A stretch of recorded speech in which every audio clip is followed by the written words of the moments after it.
Hey everyone, I'm so excited to announce that my new song, I Miss You, will be releasing tomorrow morning. Along with my new song, I will also be posting a music video that I made on my Facebook and my Instagram.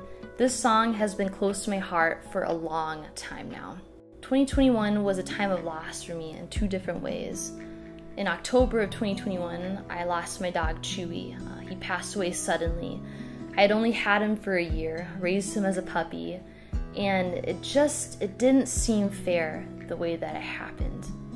I know people always say, well, as a dog or a cat, just get over it. But when you take care of something and you love something for a period of time, whatever that may be, it really does become a part of your life and your family. I just remember one day I was taking him for a walk and everything was fine. And then 2 days later, he was sick and we didn't know why, so we had to take him to the vet. And then he passed away. And going through that time, I just remember every single moment being filled with this heartache, this pain, wondering if I could have done something different, wishing that I had 2 more days or even a couple more hours with him. But in the end, that was it. But when life happens, it's up to you and how you respond to that loss. Whatever that loss may look like, with a pet, a close family member, or a friend, we need to keep living, we need to keep going.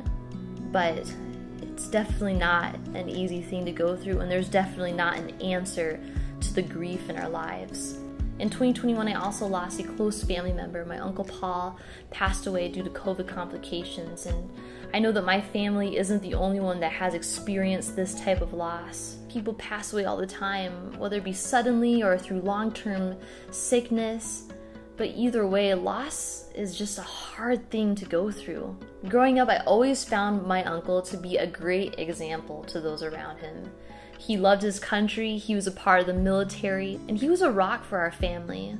He was one of my greatest encouragers when it came to me becoming a pastor. And he was a prayer warrior, a man who cared deeply for his family and for his friends and for people that he worked with. And he always gave the best hugs, and every day our family misses him. At the end of the music video, there's an in-memory section, and that section is dedicated to my Uncle Paul, as well as the entire song. I wanted to make a song that walks through the process of grief, because really, there's no professional way to walk through grief. When you lose someone, it feels like part of you is missing, and that pain, it remains for a long, long time. But the memory of your loved one lives on with you.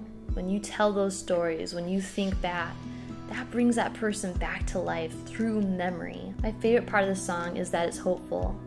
When our time on earth ends, we have this hope that one day we get to see our loved ones in heaven. And that's an exciting thing, knowing that even though we have to spend the rest of our lives without them, that one day we're gonna see them again. And every day we look forward to that moment where we get to see them face to face. I hope that this song encourages you. Also, I have a couple shout outs that I want to give. I just want to say thank you to Callie Porter and Kiara Olson for walking up the trail with me, up and down, carrying a bunch of stuff, and listening to my song a million times as we tried to make the most decent music video on a limited budget. I also want to say a huge thank you to my mix engineer, Mike Posgate. These songs would not sound the way they do without Mike, so thank you again for all of your hard work. I can't wait for the upcoming projects that also will be releasing soon. 2 weeks from now, I have another song coming out, so keep an eye out for it. So check out my new song, I Miss You, on Spotify, Apple Music, YouTube, and if you can't find it there, just do a quick Google search and type in Kat Weichel. I'm sure it will come up. Thank you again for all your support.